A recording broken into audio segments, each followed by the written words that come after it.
Hello everyone, എൻ്റെ പേര് Muhammad Arif Husamuddin. NIMS നാഗ്പൂരിലെ ഫൈനൽ ഇയർ സ്റ്റുഡൻ്റ് ആണ്. നീറ്റ് 2020 എഴുതിയാണ് കോളേജിൽ കയറിയത്. അന്നത്തെ എൻ്റെ റാങ്ക് എന്ന് പറയുന്നത് 3075 ആയിരുന്നു. അപ്പം നമ്മൾ കഴിഞ്ഞ ക്ലാസ്സിൽ സ്ട്രക്ചർ ഓഫ് ആറ്റം എന്ന ചാപ്റ്ററിൽ എക്സസൈസ് ക്വസ്റ്റ്യൻസ് ചെയ്തിരിക്കുകയായിരുന്നു. നമ്മൾ 42nd ക്വസ്റ്റ്യൻ വരെ ചെയ്ത് തീർത്തിരുന്നു. ഇപ്പൊ നമുക്ക് 43rd ക്വസ്റ്റ്യനിലേക്ക് പോവാം. An ion with mass number 37 possesses 1 unit of negative charge. If the ion contains 11.1% more neutrons than the electrons, find the symbol of the ion. ഇവിടെ നമുക്കൊരു അയോൺ തന്നിട്ടുണ്ട്. എന്താണ്? ഒരു നെഗറ്റീവ് ചാർജുള്ള അയോൺ ആണ് തന്നിരിക്കുന്നത്. അപ്പൊ നമുക്ക് നമ്പർ ഓഫ് പ്രോട്ടോൺസ് നമുക്ക് പി ആയിട്ട് എടുക്കാം. നമ്പർ ഓഫ് പ്രോട്ടോൺസ് എന്ന് വെച്ചാൽ എന്താ? അറ്റോമിക് നമ്പർ തന്നെയാണ്. അത് ഈക്വൽ ടു പി ആയിട്ട് എടുക്കാം. ഓക്കെ. നമ്പർ ഓഫ് ഇലക്ട്രോൺസിന് നമുക്ക് എന്താ? അത് പ്രോട്ടോൺസിന്റെ ഈക്വൽ ആയിട്ടാണ് ഇവിടെ വരേണ്ടത്. പക്ഷെ നമുക്കറിയാം എന്താണ് ഇവിടെ ഒരു യൂണിറ്റ് നെഗറ്റീവ് ചാർജ് ഉണ്ടെന്ന് പറഞ്ഞു. അപ്പൊ ഒരു നെഗറ്റീവ് ചാർജ് കൂടുതലാണ്. ഇപ്പൊ നമ്പർ ഓഫ് ഇലക്ട്രോൺസ് നമുക്ക് P+1 എന്ന് എടുക്കാം. ഓക്കെ. പിന്നെ പറയുന്നു മാസ് നമ്പർ എന്താണ്? മാസ് നമ്പർ 37 എന്ന് പറയുന്നത്. A ഈക്വൽ ടു 37 ആണ്. അതെന്ന് പറഞ്ഞാൽ എന്താ? Number of protons plus neutrons ആണല്ലോ. Okay. If the ion contains 11.1% more neutrons than the electrons. ഇപ്പൊ എന്താണ് പറയുന്നത്? ഇവിടുത്തെ ഇലക്ട്രോൺസിന്റെ എണ്ണം ന്യൂട്രോൺസിനേക്കാളും 11.1% കൂടുതലാണെന്നാണ് പറഞ്ഞിരിക്കുന്നത്. ഓക്കെ. നമ്പർ ഓഫ് ന്യൂട്രോൺസ് നമ്മൾ എക്സ് ആയിട്ട് എടുത്താല് നമ്പർ ഓഫ് ഇലക്ട്രോൺസ് ഇവിടെ എന്താവും? എത്ര പെർസെന്റേജ് കൂടുതൽ? 11.1 അല്ലേ? അപ്പം എക്സ് പ്ലസ് 0.111 എന്ന് വരും. കാരണം 11.1% 11.1/100 ഇൻറ്റു എക്സ് ആണല്ലോ. അപ്പൊ നമുക്ക് 0.11x എന്ന് എഴുതാം. ഓക്കെ. എന്ന് വെച്ചാൽ എന്താവും? ഈക്വൽ ടു 1.111x എന്ന് വരും. ഇവിടുത്തെ നമ്പർ ഓഫ് ഇലക്ട്രോൺ. നമുക്ക് എന്താ? നമ്പർ ഓഫ് പ്രോട്ടോണും ന്യൂട്രോണും കൂടെ കൂട്ടുമ്പോൾ നമുക്ക് 37 കിട്ടണം. നമുക്കിപ്പോ നമ്പർ ഓഫ് ഇലക്ട്രോൺസ് 1.111x ആണ് കിട്ടി. ഇപ്പൊ നമ്പർ ഓഫ് പ്രോട്ടോൺ എന്തായിരിക്കും? എന്താണ്? ഒരു യൂണി നെഗറ്റീവ് അയോൺ ആയതുകൊണ്ട് നമ്പർ ഓഫ് പ്രോട്ടോൺ എന്ന് പറയുന്നത് ഇലക്ട്രോണിനേക്കാളും ഒന്ന് കുറവായിരിക്കും. അപ്പോൾ 1.111x -1 ക്വസ്റ്റ്യൻ വായിക്കട്ടെ. സോറി, ഇവിടെ ന്യൂട്രോൺസിന്റെ എണ്ണമാണ് ഇലക്ട്രോൺസിനേക്കാളും കൂടുതൽ. അപ്പൊ അത് വ്യത്യാസമുണ്ട്. സോറി, അങ്ങനെ ഒരു തിരിച്ചാണ് വരുന്നത്. നമ്പർ ഓഫ് ഇലക്ട്രോൺ നമ്മൾ എക്സ് ആയിട്ട് എടുക്കുന്നു. അങ്ങനെയാണെങ്കിൽ നമ്പർ ഓഫ് ന്യൂട്രോൺ 1.111x വരും. നമ്പർ ഓഫ് പ്രോട്ടോൺ എന്താ? ഇലക്ട്രോണേക്കാളും ഒന്ന് കുറവായിരിക്കും. ഓക്കെ. നമ്പർ ഓഫ് ന്യൂട്രോൺസും നമ്പർ ഓഫ് പ്രോട്ടോണും കൂടെ കൂട്ടിയാൽ നമുക്ക് എന്ത് വരണം? 37 വരണം. നമ്പർ ഓഫ് പ്രോട്ടോൺ എത്ര? x-1 plus number of neutron എത്ര? 1.111x. അത് കൂടെ കൂട്ടുമ്പോൾ നമുക്ക് 37 കിട്ടുക. എക്സ് സോൾവ് ചെയ്യുമ്പോൾ നമുക്ക് എല്ലാത്തിന്റെയും വാല്യൂസ് കിട്ടും. എക്സ് നമുക്ക് എത്ര? 2.111x ഈക്വൽ ടു 38 എന്ന് വരും. അവിടെ x ഈക്വൽ ടു 38/2.111 വരും. അത് ഈക്വൽ ടു എന്താണ്? 18 എന്ന് കിട്ടും. അപ്പൊ നമുക്ക് ഈ ആറ്റത്തിന്റെ സിമ്പിൾ ആണ് വേണ്ടത്. ഇപ്പൊ നമ്പർ ഓഫ് പ്രോട്ടോൺസ് കിട്ടിയാൽ നമുക്ക് അറ്റോമിക് നമ്പർ എത്ര? x-1 ആണല്ലോ. എന്ന് വെച്ചാല് 18 - 1 17. ഇത് ക്ലോറിൻ ആറ്റം നമുക്ക് മനസ്സിലായി. ക്ലോറിൻ എഴുതുക Cl. നമ്പർ എത്ര തന്നു? ഇതാണ് എന്റെ സിമ്പിൾ എന്ന് പറയുന്നത്. ഓക്കെ. ഇത്രയാണ് 43rd ക്വസ്റ്റ്യൻ ആൻസർ എന്ന് പറയുന്നത്. അടുത്ത 44th question. 44th question. Ion വിത്ത് മാസ് നമ്പർ 6 മാസ് നമ്പറുള്ള ഒരു അയോണിന് 3 പോസിറ്റീവ് ചാർജ് ഉണ്ട്, അഥവാ 3 ഇലക്ട്രോണിന്റെ കുറവുണ്ട്. And 30.4% more neutron than electrons. അപ്പൊ ന്യൂട്രോൺസിന്റെ എണ്ണം ഇലക്ട്രോൺസിനെക്കാളും 30.4% കൂടുതലാണെന്ന് പറയുന്നു. അസൈൻ്റെ സിമ്പിൾ. അപ്പൊ ഇതേപോലത്തെ ക്വസ്റ്റ്യൻ ആണ്. ഇവിടെ മാസ് നമ്പർ നമുക്ക് 44th ക്വസ്റ്റ്യൻ ചെയ്യുന്നത്. മാസ് നമ്പർ നമുക്ക് 56 ആണ് തന്നിട്ടുണ്ട്. 3 പോസിറ്റീവ് ചാർജ് ആണ്. അപ്പൊ ഇവിടെ പ്രോട്ടോന്റെ എണ്ണം നമ്മൾ P-3 എക്സ് ആക്കി എടുക്കും. അപ്പൊ നമ്പർ ഓഫ് ന്യൂട്രോൺ എന്താവും? ഇലക്ട്രോണിനേക്കാളും 30.4% കൂടുതലാണെന്ന് പറയാം. അപ്പൊ എക്സ് പ്ലസ് 0.304 എക്സ് ആണ് നമ്പർ ഓഫ് ന്യൂട്രോൺ വരുന്നത്. വെച്ചാൽ എത്ര? 1.304 എക്സ്. നമുക്കറിയാം പ്രോട്ടോണിന്റെ എണ്ണം എന്താണ്? ഇലക്ട്രോണിനേക്കാളും 3 കൂടുതലാണ്. കാരണം നമുക്ക് ഇലക്ട്രോണിന്റെ P-3 ആണെങ്കിൽ പ്രോട്ടോണും P ആണ്. അപ്പൊ നമ്പർ ഓഫ് പ്രോട്ടോൺ എഴുതുമ്പോൾ ഇലക്ട്രോണിനേക്കാളും 3 കൂടുതലാണ്. അപ്പൊ എന്തായിരിക്കും? എക്സ് പ്ലസ് 3 ആയിരിക്കും. അപ്പൊ number of proton plus atomic mass number എന്ന് പറഞ്ഞാൽ എന്താണ്? Mass number A is equal to proton plus neutron ആണല്ലോ. എന്ന് വെച്ചാൽ എക്സ് പ്ലസ് 3 പ്ലസ് 1.304 എക്സ് എന്ന് പറയുന്നത് നമുക്ക് എന്ത് കിട്ടണം? മാസ് നമ്പർ 56 കിട്ടണം. എന്ന് വെച്ചാൽ 2.304 എക്സ് എന്ന് പറയുന്നത് 53 കിട്ടണം. എക്സ് എന്ത് വരും? ഈക്വൽ ടു 53/2.304 എന്ന് വരും. എന്ന് വെച്ചാൽ 23 എന്ന് കിട്ടും.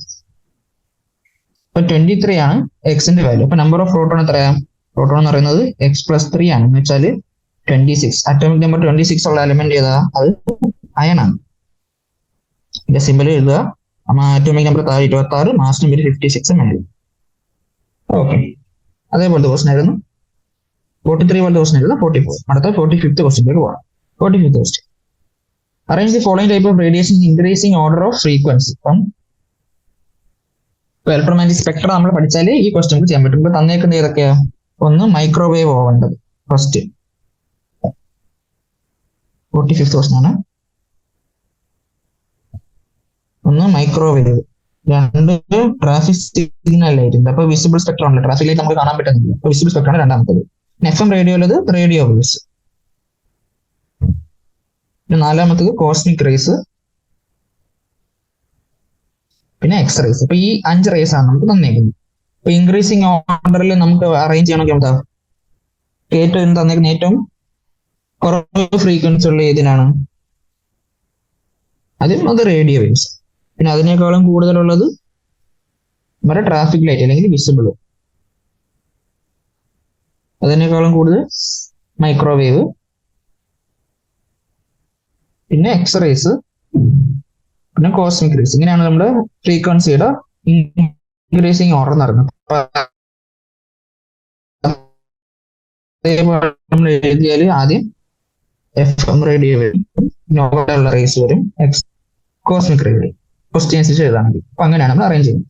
Okay, 45th question. അടുത്ത 46th ക്വസ്റ്റ്യനോട്ട് പോകാം. Nitrogen laser produces radiation at wave length. Okay, ഒരു ലേസറിന്റെ വേവ് ലെങ്ത് തന്നിട്ടുണ്ട്. Number of photons emitted. ഒരു സെക്കൻഡ് എത്ര ഫോട്ടോൺസ് എമിറ്റ് ചെയ്തെന്ന് തന്നിട്ടുണ്ട്. അങ്ങനെയാണെങ്കിൽ ഇതിന്റെ പവർ എന്ന് വെച്ചാൽ എനർജി ബൈ ടൈം. അപ്പൊ ഒരു സെക്കൻഡിലെ ഫോട്ടോൺസിന്റെ നമ്പർ ഉണ്ട്. അപ്പൊ അത് വെച്ച് നമുക്ക് എനർജി കിട്ടും. അപ്പം എനർജിയുടെ ഫോർമുല എന്ത് വരും? ഇത് 46th ക്വസ്റ്റൻ അല്ലേ. അപ്പം ഈ എന്ന് പറഞ്ഞാൽ എന്താ? നമുക്ക് hν അല്ലെങ്കിൽ hc/λ ആണ്. hc/λ എന്ന് പറയുന്നത് ഒരു ഫോട്ടോന്റെ ഇതാണ്. നമുക്ക് ഇവിടെ നമ്പർ ഓഫ് ഫോട്ടോൺസ് തന്നിട്ടുണ്ട്. അപ്പൊ അതും കൂടി ഇൻക്ലൂഡ് ചെയ്യാൻ പറ്റും. അത് n ചെയ്യും. അപ്പൊ അത് വെച്ച് നമുക്ക് എനർജി കണ്ടുപിടിക്കാം. ഈക്വൽ ടു nhc/λ ചെയ്യും. n എന്ന് പറഞ്ഞ ഇവിടെ എത്രയാ? 5.6 × 10⁻²4. അത് ഇൻറ്റു 6.626 × 10⁻⁻34. അത് ഇൻറ്റു c എന്ന് പറയുന്നത് 3 × 10⁻8. അത് ബൈ ലാംഡ എത്ര?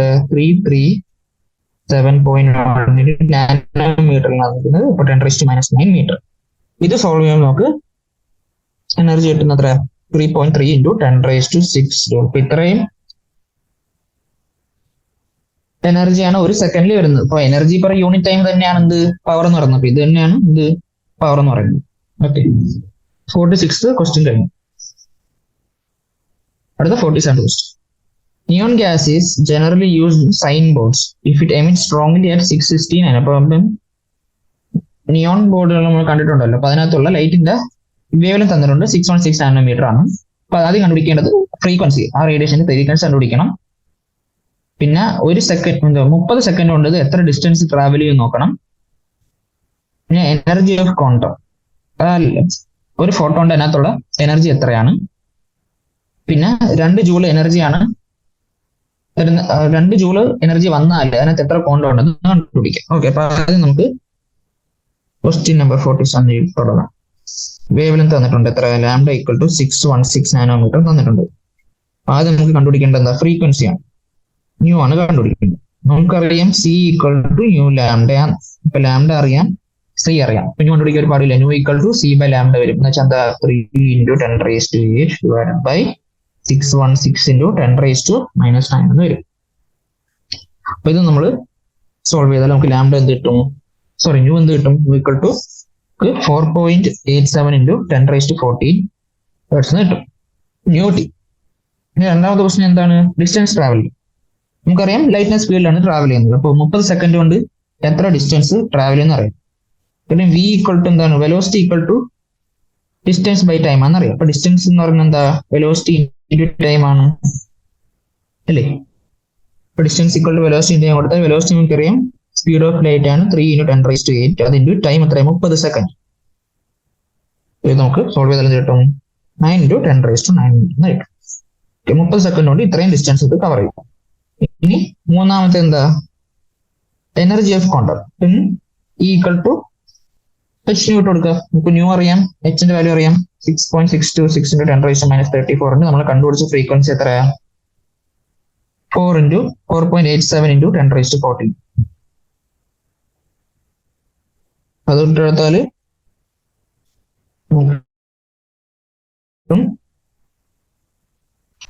ഇതാണ് 32.27 × 10⁻20 ജൂൾ എന്ന് കിട്ടും. ഇത് സോൾവ് ചെയ്യും. ലാസ്റ്റ് ക്വസ്റ്റ്യൻ ഇതിനകത്ത് number of quanta present if it produces 2 joule of energy. അപ്പൊ നമുക്ക് മൊത്തത്തിൽ 2 ജൂൾ ഓഫ് എനർജി കിട്ടിയാൽ അതിനകത്ത് എത്ര ക്വാണ്ട ഉണ്ടെന്നാണ് ചോദിച്ചത്. അപ്പൊ നമുക്കറിയാം ഒരു ക്വാണ്ടയുടെ എനർജിയാണ് 32.27 × 10⁻20 ജൂൾ. അപ്പൊ നമ്പർ നമുക്ക് എങ്ങനെ കിട്ടും, ടോട്ടൽ എനർജി 2 ജൂൾ അല്ലേ, 2 ജൂൾ ബൈ ഒരു 6.2 × 10⁻. അടുത്ത 48th ക്വസ്റ്റ്യൻ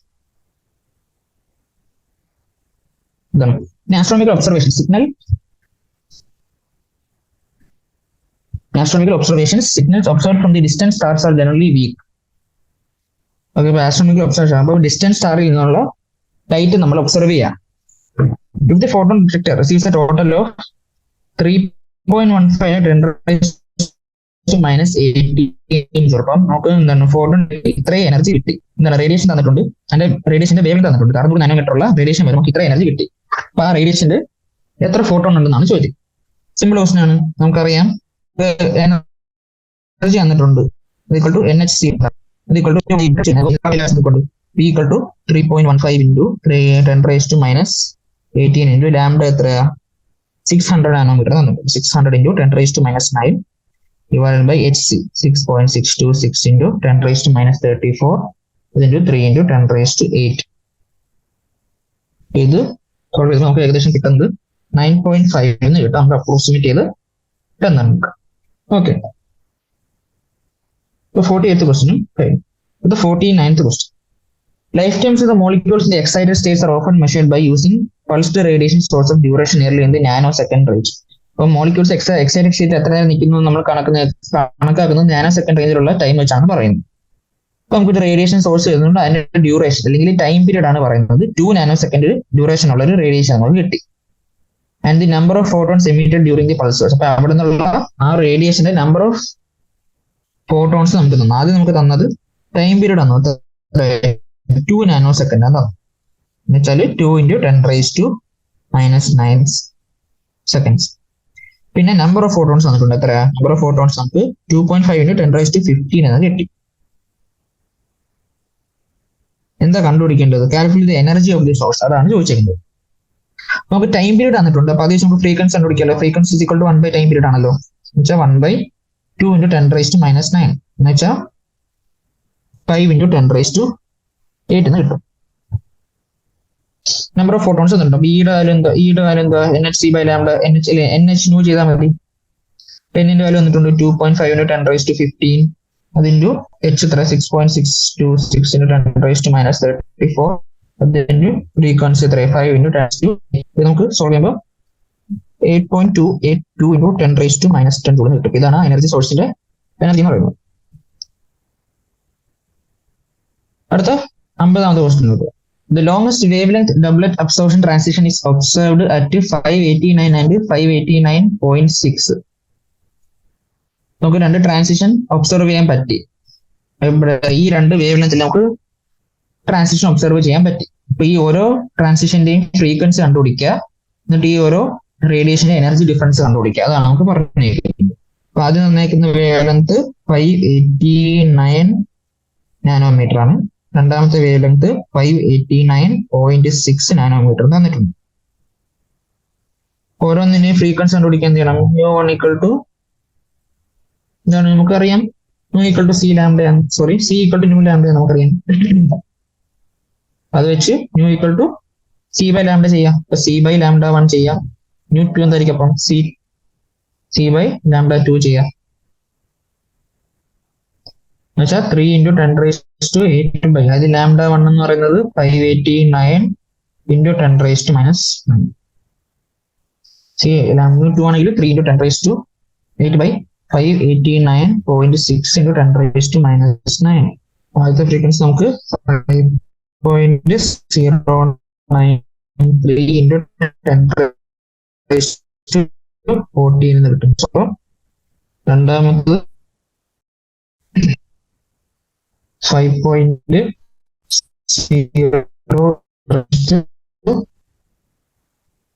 14 ഹെർട്സ് കിട്ടും. ഓക്കെ, എന്താ ഇതിന്റെ രണ്ടിന് എനർജി എന്താ? ഫ്രീക്വൻസി കൂടിയായിരിക്കും ഓബിയസ്ലി എനർജി കൂടുതൽ. E1 - E2 ചെയ്യാം. ഇപ്പൊ എന്താ E1 എന്ന് വെച്ചാൽ എന്താ? h/μ1, E2 എന്ന് വെച്ചാൽ h/μ2, h into μ1 - μ2 ചെയ്യാം. എന്താ h നമുക്ക് വാല്യൂ ഇട്ട് കൊടുക്കാം. 6.626 into 10 raised to minus 34 into μ1 എന്ന് പറയുന്നത് എത്ര? 5.093 into 10 raised to 14 minus 5.088 into 10 raised to 14.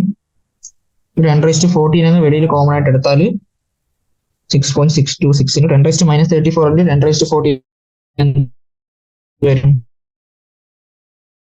10 raised to minus 20 വരും. അത് ഇൻറ്റു minus 5.088 വരും. എന്നുവെച്ചാൽ 6.626 into 10 raised to minus 20 into 0.005 എന്ന് വരും.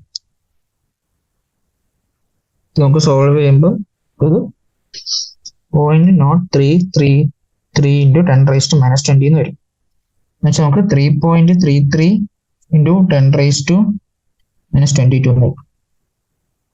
3 ജൂൾ. അതാണ് ഇവിടുത്തെ എനർജി ഡിഫറൻസ് എന്ന് പറയുന്നത്. ഓക്കെ, അപ്പം 50ാമത്തെ ക്വസ്റ്റ്യൻ കഴിഞ്ഞു. അടുത്ത 51ാമത്തെ ക്വസ്റ്റ്യനിലോട്ട് പോവാം. എന്താണ് 51ാമത്തെ ക്വസ്റ്റ്യൻ? Work function of സീഷൻ. അപ്പൊ സീഷൻ ആറ്റത്തിന്റെ വർക്ക് ഫംഗ്ഷൻ തന്നിട്ടുണ്ട് 1 ഇലക്ട്രോൺ വോൾട്ട് ആണ്. ഫസ്റ്റ് ക്വസ്റ്റ്യൻ, അതിന്റെ ത്രെഷോൾഡ് വേവ് ലെങ്ത്, പിന്നെ ത്രെഷോൾഡ് ഫ്രീക്വൻസി നമ്മൾ സീഷൻ ആറ്റത്തോട് കാണിക്കുന്നത് ഇലക്ട്രോണിന്റെ കൈനറ്റിക് എനർജി എത്രയാണ് കണ്ടുപിടിക്കാൻ പാടും.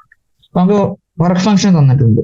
ക്വസ്റ്റ്യൻ നമ്പർ 51 വർക്ക് ഫംഗ്ഷൻ അത് h/0 ഇക്വേറ്റ് ചെയ്താൽ നമുക്ക് ഇലക്ട്രോൺ വോൾട്ട് ആണ്. ഇപ്പൊ h/0/E ആണെന്ത് 1.9 ഇലക്ട്രോൺ വോൾട്ട്, അല്ലെങ്കിൽ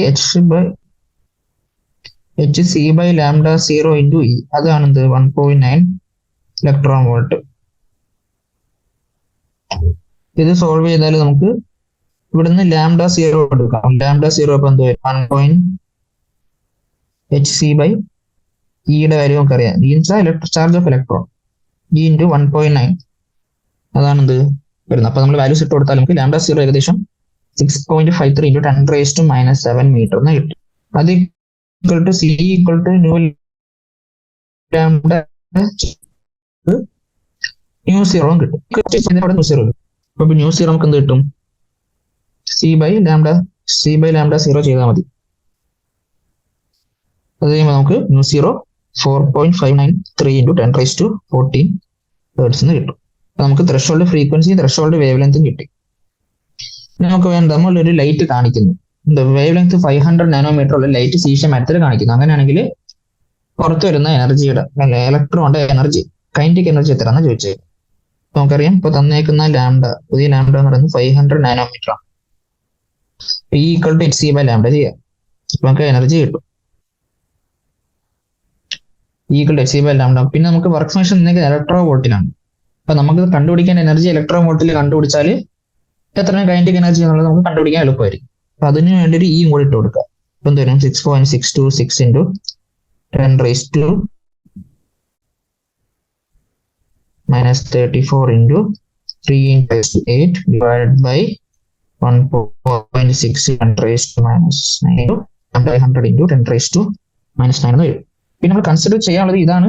ഇങ്ങനെ ചെയ്തിട്ട് നമുക്ക് എന്താണ് ഇവിടെ നിന്നൊരു എനർജി കിട്ടും ഇലക്ട്രോൺ വോൾട്ടിൽ. അത് മറ്റേയായിട്ട് മൈനസ് ചെയ്തിട്ട് നമുക്കത് കൈനറ്റിക് എനർജി ആയിട്ട് ഇക്വേറ്റ് ചെയ്യും. അല്ലെങ്കിൽ നമുക്ക് എങ്ങനെ ചെയ്യാം? അല്ലെങ്കിൽ നമുക്കറിയാം E equal to hc by lambda എന്നറിയാം.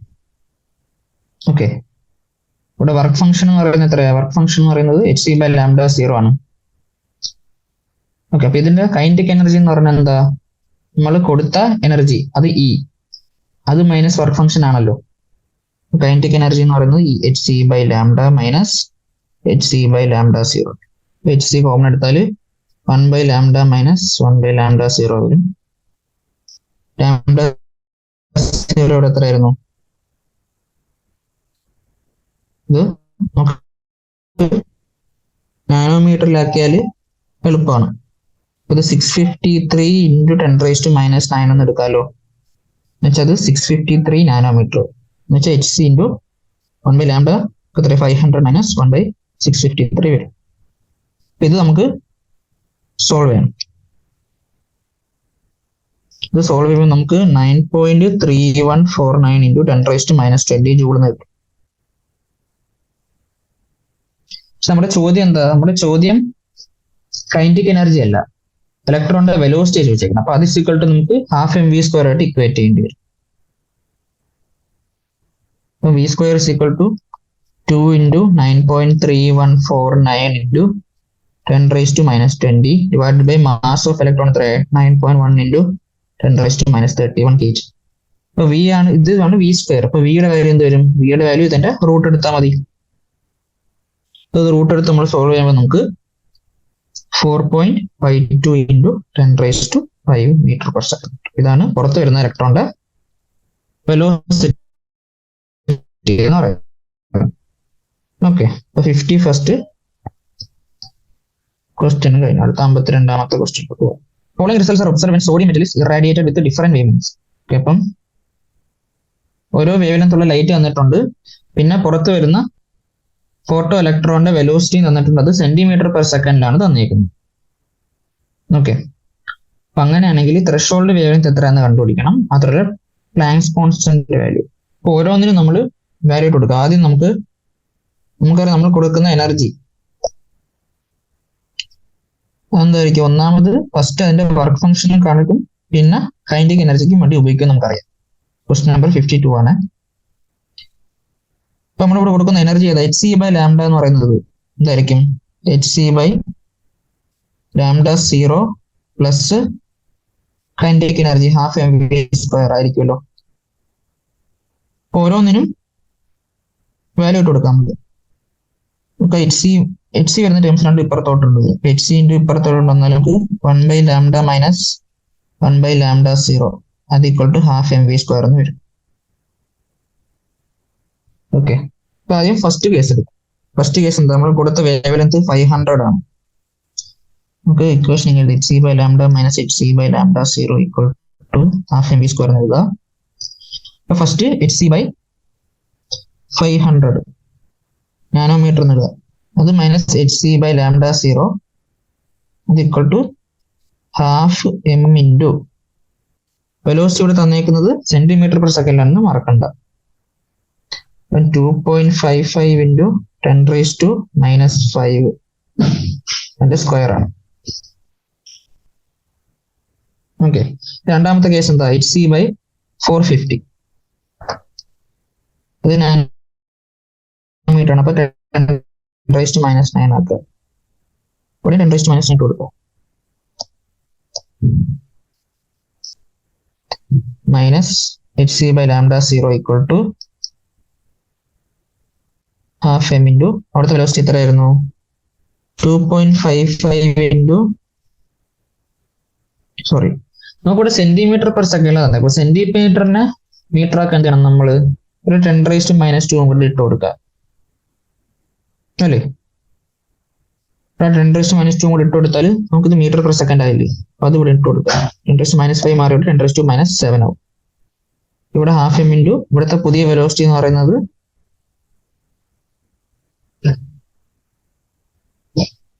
4.35 ആണ്.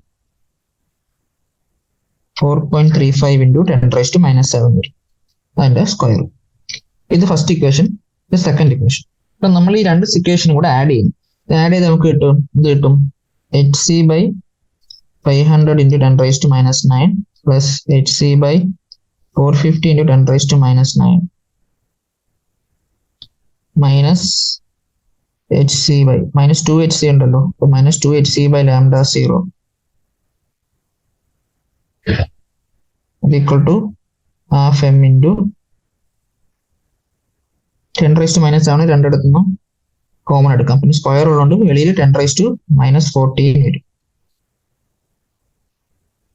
Equal to 2.55 square plus 4.35 square വരും. ഓക്കെ, ഇതിനകത്ത് നമ്മൾ λ0 ഉള്ള ടേം മാത്രം അപ്പുറത്ത് കൊണ്ടുപോയിട്ട് എന്നുവെച്ചാൽ 2HC/λ വരും. 2HC/λ0 വരുമല്ലോ. HC/500 HC കോമൺ എടുക്കുക. HC/10⁻⁹ കോമൺ എടുത്താൽ 1/500 plus 1/450 minus m into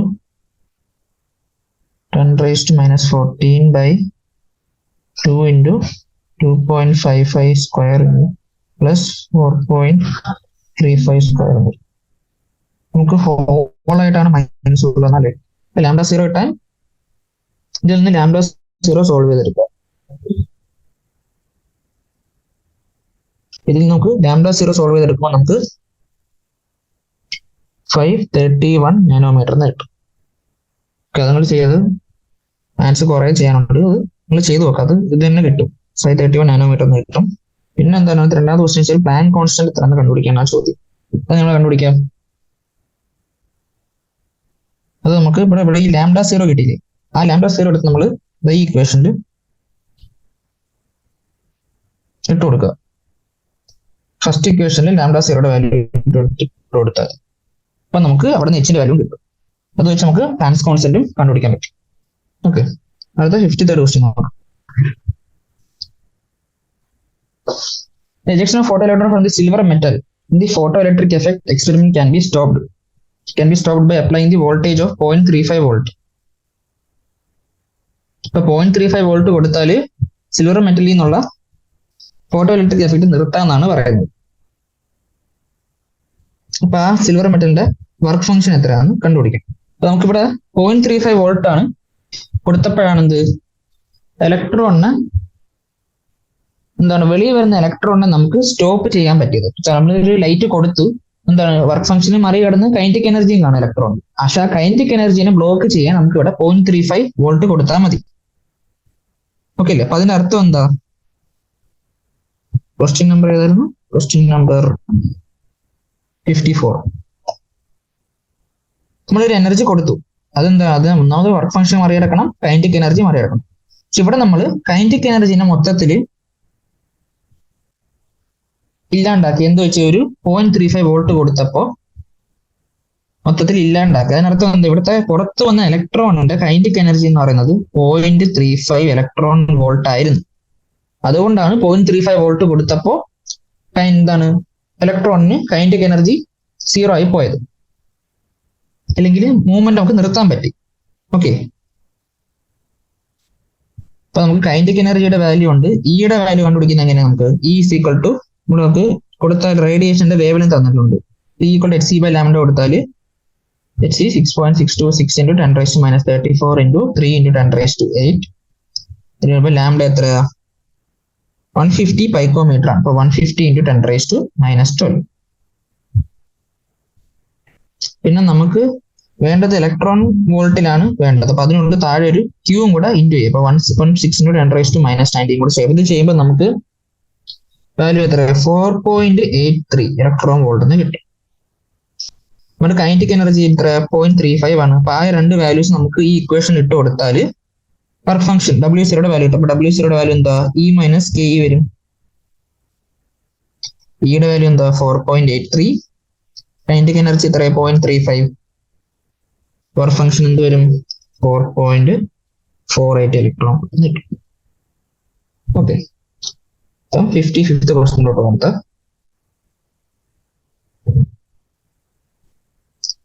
Emission transition in the Paschen series and at orbit n equal to 3 and start from orbit n can be represented as mu equal to okay. ഇപ്പൊ passion സീരീസിലുള്ള ഒരു ട്രാൻസിഷനിൽ നടന്നപ്പോ എന്ന് വെച്ചാൽ n equal to 3ലേക്ക് ഏതോ ഒരു higher ഓർബിറ്റിൽ നിന്ന് electron വരുന്നു. അപ്പൊ വെളിയെ പോയ റേഡിയേഷന്റെ ഫ്രീക്വൻസിയാണ് തന്നിരിക്കുന്നത്. Calculate the value of n if the transition is observed at 1285 nanometer. Find the region of the spectrum. നമുക്ക് ഇവിടെ ഇപ്പം 55th ക്വസ്റ്റ്യൻ ചെയ്യാം.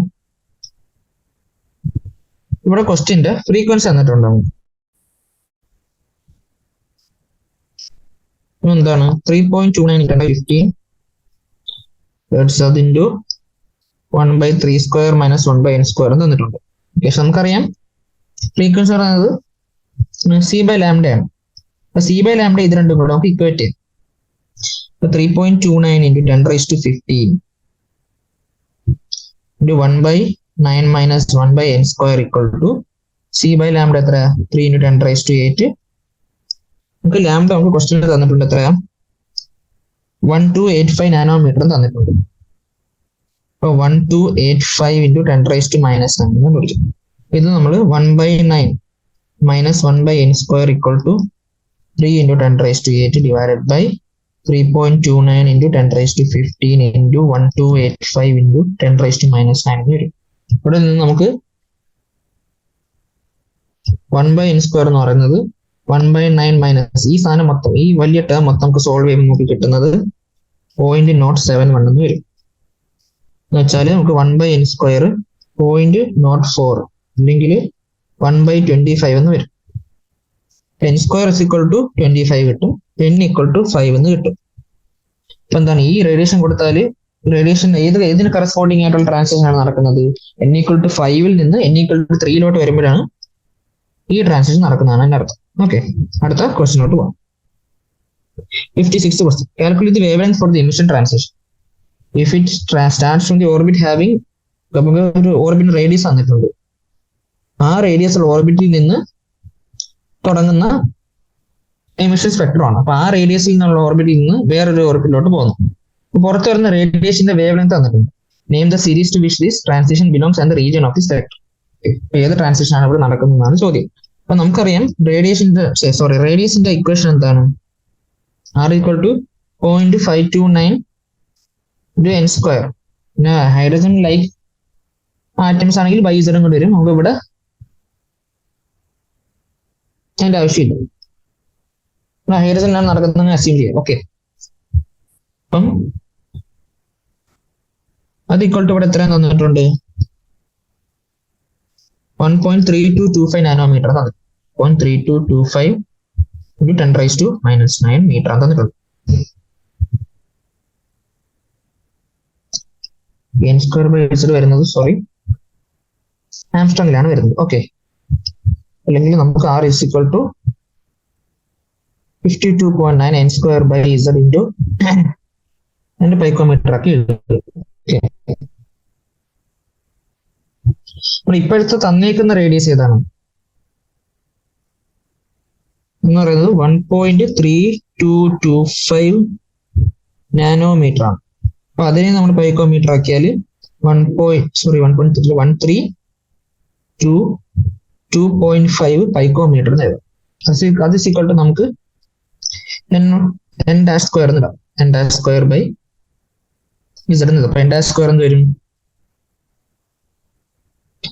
1322.5 into z by z എന്ന് വരും. ഇതാണ് ഫസ്റ്റ് റേഡിയസ് എന്ന് പറയുന്നത് R1. പിന്നെ അത് ഏത് റേഡിയസിലോട്ടാണ് പോകുന്നത്? R2 എന്ന് പറയുന്നത് എത്ര? 211.6 ആണ്. 211.6 പൈക്കോമീറ്റർ ആണ്. അത് is equal to n2 square by z എന്ന് വരും. n2 സ്ക്വയർ എന്ന് വരും. n2 സ്ക്വയർ എന്ന് വെച്ചാൽ 211.6 into z എന്ന് വരും. n1 square by n2 square നമ്മൾ എടുത്താൽ എന്ത് വരും? n1 square by n2 square എടുത്താൽ നമുക്ക് 1322.5 into z by 211.6 into z എന്ന് വരും. z കട്ടായി പോയാൽ നമുക്കിത് 6.25 എന്ന് വരും. 6.25 n1 by n2 അപ്പം നമുക്ക് ഇതിന്റെ റൂട്ട് എടുക്കണം. 6.25 റൂട്ട് എന്ന് പറഞ്ഞാൽ എത്രയാണ്? റൂട്ട് 6.25 എന്ന് പറഞ്ഞാൽ 2.5 ആണ്. n1 by n2 നമുക്ക് 25/10 എന്ന് എടുക്കാം, അല്ലെങ്കിൽ 5/2 എന്ന് എടുക്കാം.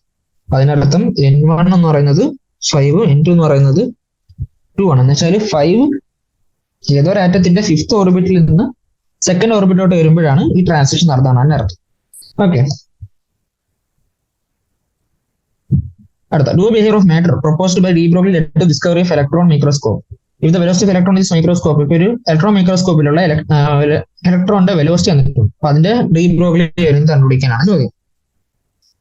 നമുക്കറിയാം, സിമ്പിൾ ചോദ്യമാണ്.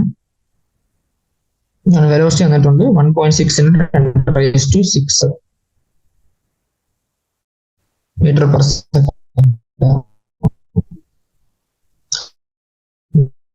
ലാംഡ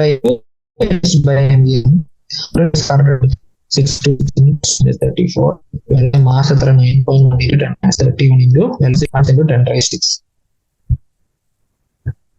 ഇത് നമുക്ക് സോൾവ് ചെയ്യാൻ പറ്റും. 4.55 into 10⁻⁻10 വരും. നമുക്കത് 455 പൈക്കോമീറ്റർ കിട്ടും.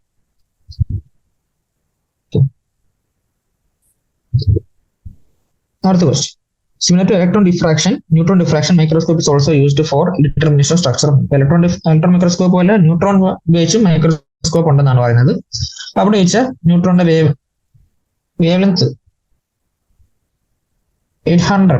Wavelength used here is 800 picometer. Calculate the characteristic velocity associated with neutron. ഇവിടെ ഇതേപോലത്തെ ക്വസ്റ്റ്യൻ ആണ്. ന്യൂട്രോൺസ് ഉപയോഗിച്ചാൽ ന്യൂട്രോൺസിനപ്പോൾ വേവ് നേച്ചർ വരും. അവിടത്തുള്ള റേഡിയേഷന്റെ അതിനകത്തുള്ള ന്യൂട്രോണിന്റെ വെലോസിറ്റി എത്രയെന്നാണ് ചോദിച്ചത്. ലാംഡ നമ്മൾ തന്നിട്ടുണ്ട് 800 പൈക്കോമീറ്റർ തന്നിട്ടുണ്ട്. Lambda = h/mv. വെലോസിറ്റി ആണ് ഇവിടെ വേണ്ടത്. അപ്പൊ v = h/m ലാംഡ എന്ന് വരും. എന്ന് വെച്ചാൽ 6.626 into 10⁻⁻34 by mass of neutron എന്ന് പറയുന്നത് 1.67 into 10⁻⁻27 into ലാംഡ ഇവിടെ എത്ര തന്നേക്കുന്നത് 800 പൈക്കോമീറ്റർ. അപ്പം 100 into 10⁻⁻12 എന്ന് വെച്ചാൽ നമുക്കിത് 494 മീറ്റർ പെർ സെക്കൻഡ് കിട്ടും. ഓക്കെ, അടുത്ത 59th question. The velocity of the electron in Bohr's first orbit. Bohr's first ഓർബിറ്റിലുള്ള ഇലക്ട്രോണിന്റെ വെലോസിറ്റി നമുക്ക് 2.19 into 10⁻6 മീറ്റർ പെർ സെക്കൻഡ് ആണ്. അപ്പൊ അതിനകത്ത് അതിന്റെ ഡി ബ്രോഗ്ലി വേവ്ലെങ്ത് എത്രയെന്ന് വെച്ചു. ഇവിടെ സിമ്പിൾ ആണ്. വെലോസിറ്റി വന്നിട്ടുണ്ട് എത്ര? v = 2.19 into 10⁻6 ആയിട്ടുണ്ട്. ലാംഡ = h/m ഇട്ട് കൊടുക്കാം. 6.626 into 10⁻⁻34 divided by mass 9.1 into 10⁻⁻31. Velocity 2.19 into 10⁻6 എന്ന് വരും. നമുക്കിത് സോൾവ് ചെയ്യുമ്പോൾ 3.32 into 10⁻⁻10 എന്ന് വരും. അല്ലെങ്കിൽ നമുക്കതിനെ 332 പൈക്കോമീറ്റർ. ഇതാണ് എന്റെ ഡി ബ്രോഗ്ലി വേവ്ലെങ്ത് പറയുന്നത്. അടുത്ത 60ാമത്തെ ക്വസ്റ്റ്യനോട്ട് പോകാം. The velocity associated with the proton moving in a potential difference of 1000 volt is. അതേപോലെ പൊട്ടൻഷ്യൽ ഡിഫറൻസ് തന്നിട്ടുണ്ട്. അതിലൂടെ പോകുന്ന പ്രോട്ടോണിന്റെ വെലോസിറ്റിയും തന്നിട്ടുണ്ട്.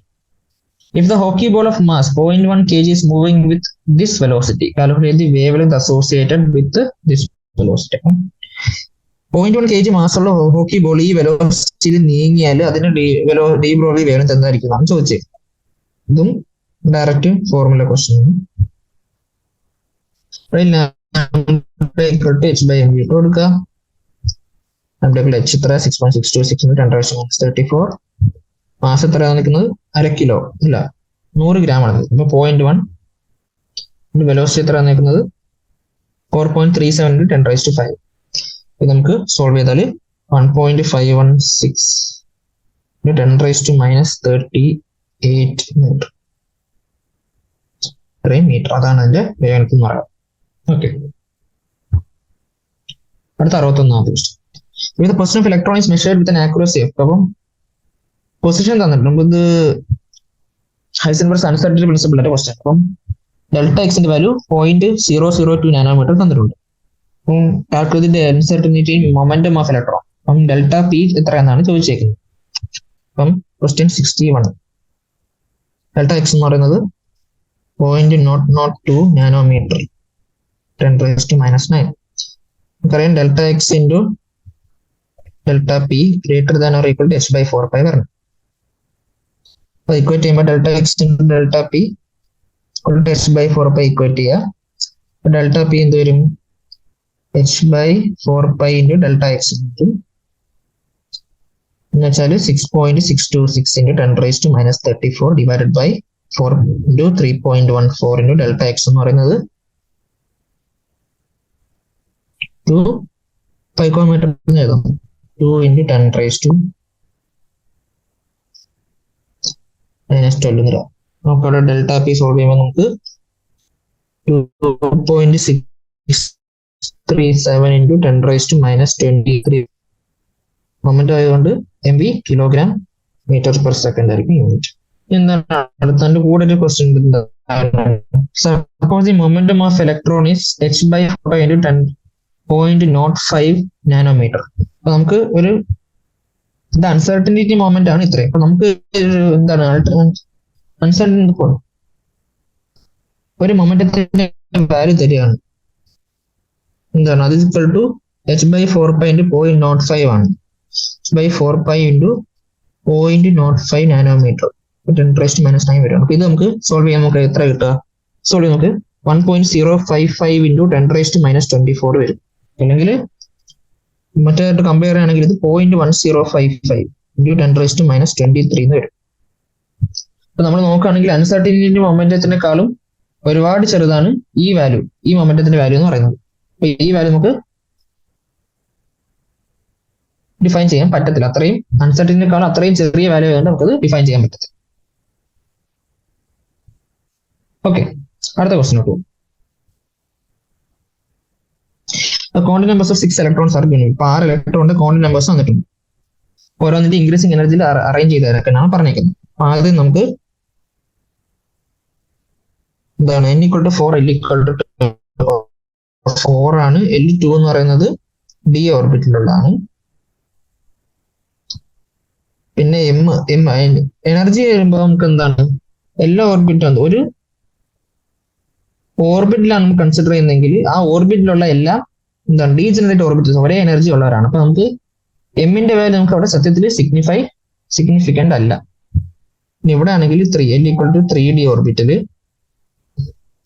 ഇത് 4p, ഇത് 3d വീണ്ടും, പിന്നെ 3p 4p വീണ്ടും. നമുക്ക് ഉള്ള ഓർബിറ്റൽസ് ഏതൊക്കെയാണ്? 3d ഉണ്ട്, 4d ഉണ്ട്, 4p ഉണ്ട്, 3p ഉണ്ട്. ഈ 4 ഓർബിറ്റൽസ് ആണ് നമുക്കുള്ളത്. അപ്പൊ ഇൻക്രീസിംഗ് ഓർഡർ അറേഞ്ച് ചെയ്യാനാണെങ്കിൽ ഓർഡർ ഇങ്ങനെയാണ്.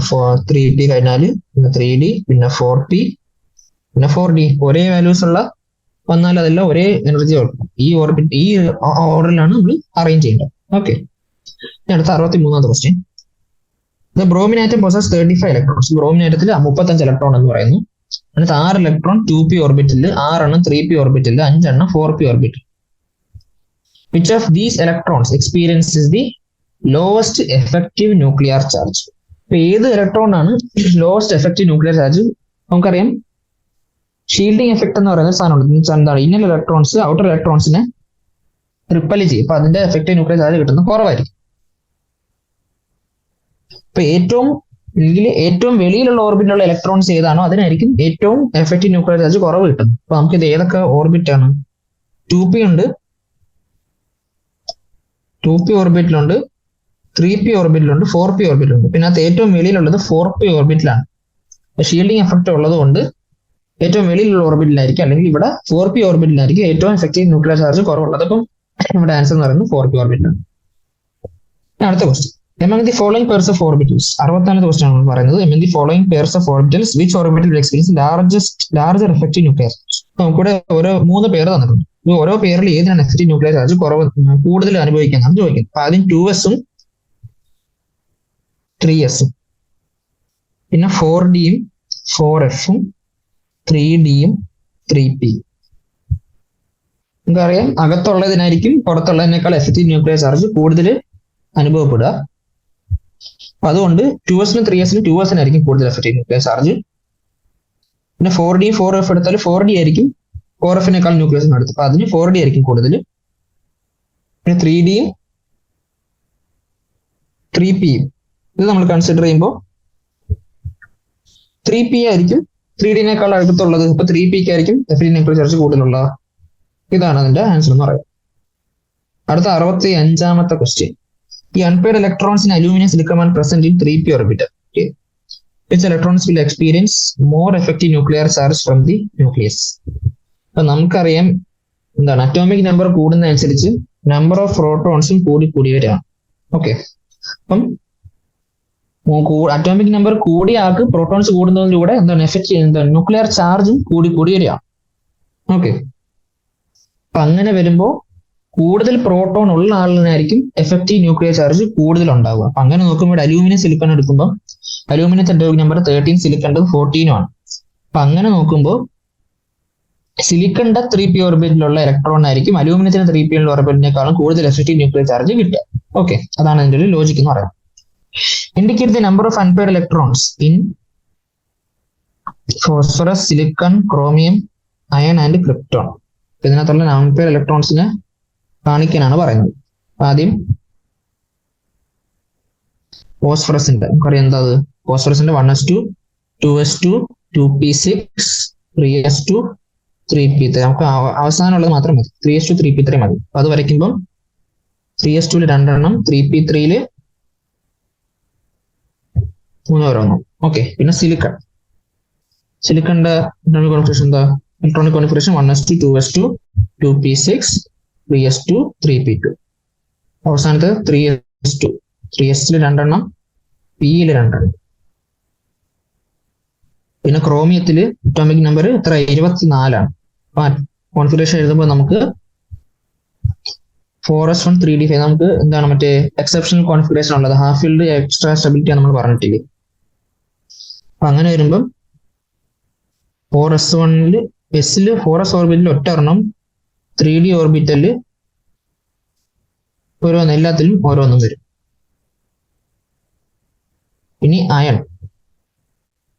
അയണിന്റെ atomic number 26. Outer electronic configuration വരുന്നത് 3s2, 3p6, 4s2, 3d6 ആണ്. നമുക്ക് ഇത് രണ്ടും മാത്രമേ ആവശ്യമുള്ളൂ, ബാക്കിയെല്ലാം ഫിൽഡ് ആണ്. അത് വരുമ്പോൾ 4s2 വരും, 3d6-ൽ 6 ഇലക്ട്രോൺസ്, ഒരെണ്ണം മാത്രം പേരായിട്ട്. പിന്നെ ക്രിപ്റ്റോണിന്റെ അറ്റോമിക് നമ്പർ എന്ന് പറയുന്നത് 36 ആണ്. നമ്മൾ അതിന്റെ കോൺഫിഗറേഷൻ എഴുതുമ്പോൾ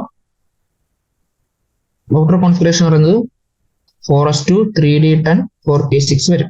അപ്പൊ അവിടെ എല്ലാം ഫിൽഡ് ആണ്. അപ്പം ഡയഗ്രാം വരയ്ക്കുമ്പോൾ 4s-ൽ 2, d-യും ഫുൾ എല്ലാം ഫിൽഡ് ആണ്. 4p വരയ്ക്കുമ്പോൾ അവിടെയും എല്ലാം ഫിൽഡ് ആണ്. ഇലക്ട്രോണിക് കോൺഫിഗറേഷൻ വരും. ഇനി അവസാന question, how many subshells are associated with n is equal to 4?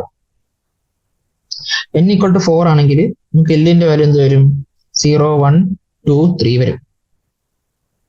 ഇപ്പം 4 സബ്ഷെല്ലും ഉണ്ട്. അതാണ് first question answer. How many electrons will be present the subshells having m value spin contact number -12 ഉള്ള എത്ര ചോദിച്ചിരിക്കുന്നു? ഇപ്പൊ എമ്മിന്റെ വാല്യൂ എന്തൊക്കെ വരാം ഇവിടെ? എല്ലിന്റെ വാല്യൂ എത്രയാണെങ്കിൽ -3, -2, -1, 0, 1, 2, 3. ഇത്രയും ഓർബിറ്റൽസ് ഉണ്ട്. ഇതിനകത്ത് എല്ലാം -12 ഉള്ള ഓരോന്ന് കാണും. അപ്പം ഇവിടെ എത്ര എണ്ണം ഉണ്ട്?